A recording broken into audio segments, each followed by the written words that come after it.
As we have said so many times, grammar is really important when learning a language. And that's the reason why today we're going to study our lesson number 8. And we're going to have a review about the simple present versus the present continuous. So please, everybody join me today and let's discover what is this lesson about. And please don't forget that we can say present progressive or we can say present continuous. Now, please everybody pay attention at the following picture.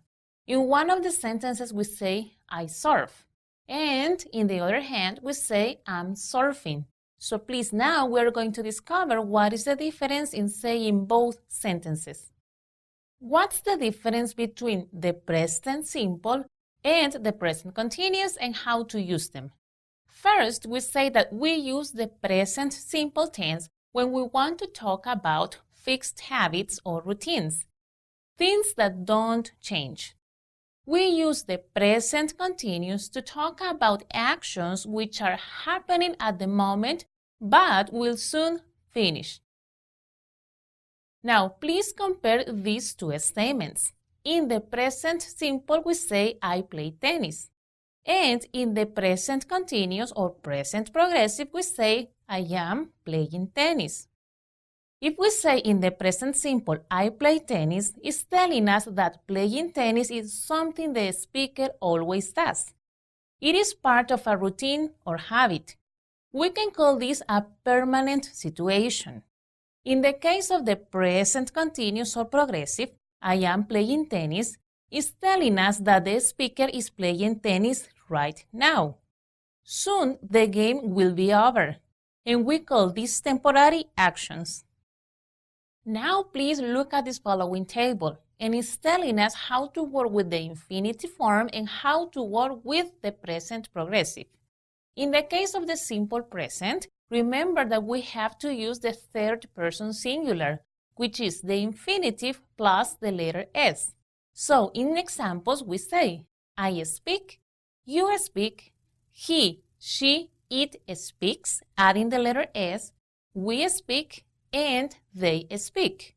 But in the present progressive, we use the form of the verb be and the ing form. In sentences, we can say, I am speaking, you are speaking, he, she, it is speaking, we are speaking, and they are speaking. So now, let's study when to use the letter S versus the ing form. Exceptions when adding the letter S. In the case of the auxiliaries can, may, might, must, please do not add a letter S. Example, he can, she may, or it must. Also, after the letter O, CH, SH, or letter S, add ES. Examples, do, and we say he does. In the case of wash, she washes. But remember that it only happens when we are talking about a third person, he, she, or it. After a consonant, the final consonant, it becomes into IE, but not after a vowel. If you look at examples, worry, we say he worries. But play, we keep the same form, just adding the letter S. He plays. Now, please let's study about exceptions when adding the ing form. Silent E is dropped, but does not apply for double E.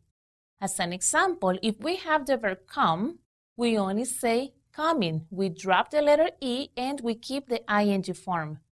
But if we use the verb agree, which is double E, we add the ing form and we say agreeing. After a short, stressed vowel, the final consonant is doubled. As an example, sit, sitting. In this case, we have a consonant-vowel-consonant form.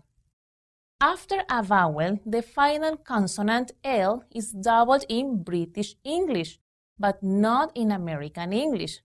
For example, travel becomes traveling in British English, but traveling only with one L in American English.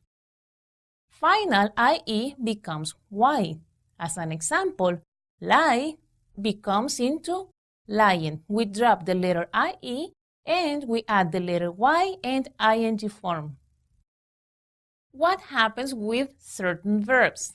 The following verbs are usually only used in simple present, not in the progressive form. When we talk about verbs related to a state, like be, cost, fit, mean, or suit, as an example, we are on holiday.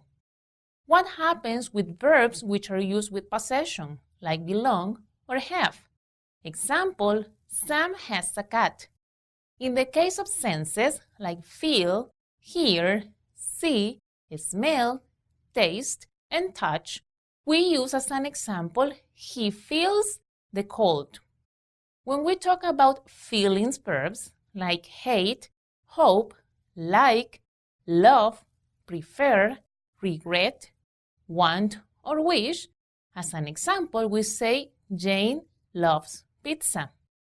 Brain work, like believe, know, think, and understand, we can say I believe you. Introductory clauses for direct speech, like answer, ask, reply, or say. As an example, we say, I am watching TV. He says. So please don't forget the use of these verbs only with simple present. Frequency adverbs we use with the present simple. If we say 100% as frequency, we use always. In sentence, I always go to bed before 11 p.m. The 90% refers to usually. Example, I usually have cereal for breakfast. The 80% of frequency belongs to normally or generally. In sentence, I normally go to the gym. The 70% we use often or frequently. As an example, I often surf the internet. The 50% belongs to sometimes. In sentences, I sometimes forget my wife's birthday. The 30% belongs to occasionally. I occasionally eat junk food. The 10% of frequency belongs to seldom. I seldom read the newspaper. The 5% belongs to hardly ever or rarely. In sentence, I hardly ever drink alcohol.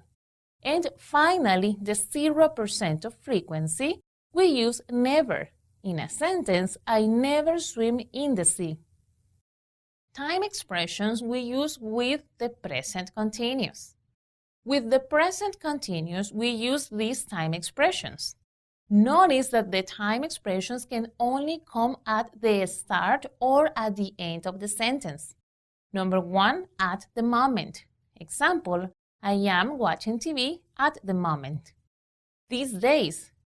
Paul's living in Cardiff these days. And we say now. What are you doing now? Now let's talk about nowadays. I think you are smoking too much nowadays.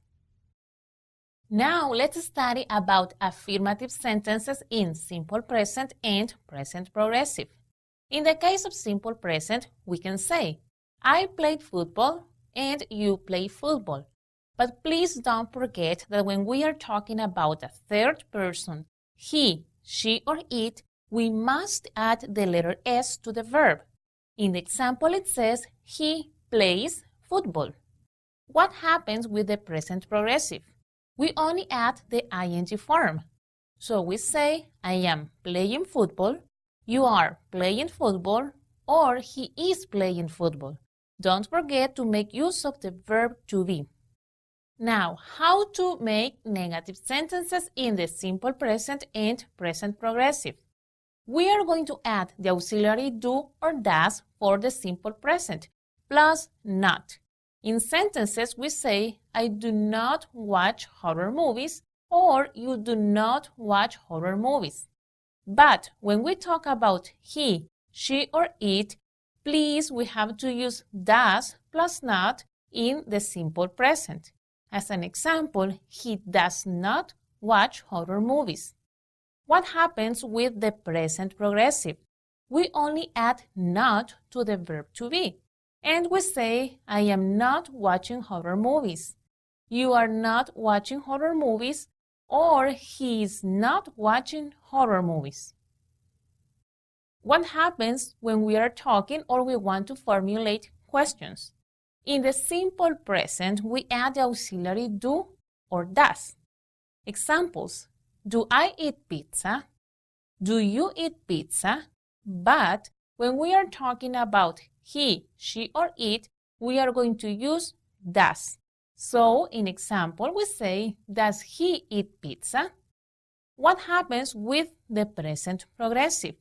We are going to switch the position of the verb to be and the subject. In this case, we have the question, am I eating pizza? Are you eating pizza? And finally, is he eating pizza?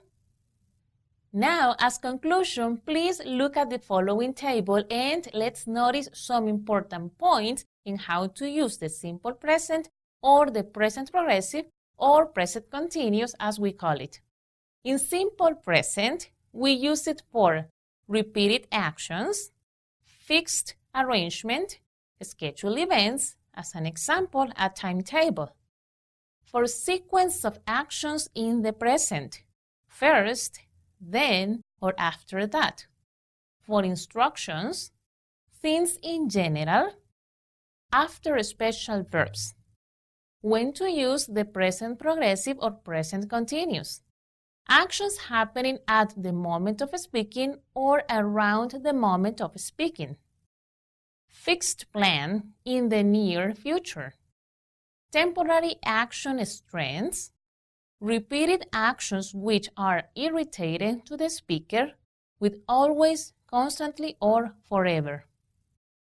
Well, this has been everything for today. I hope that you now have a better idea on how to use the simple present and the present progressive.